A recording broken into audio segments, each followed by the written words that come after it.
മണല് സുന്ദര വിരലാലൻ കഥ എഴുതിയതാരാണ്? കിന്നര വീണത്തന്ത്രികളൊന്നിൽ മന്ത്രമുണർത്തിയതാണ്.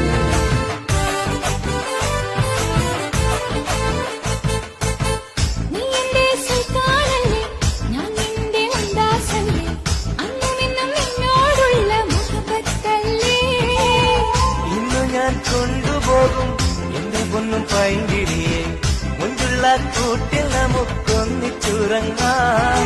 ലൈല ലൈല എന്റെ ലൈല.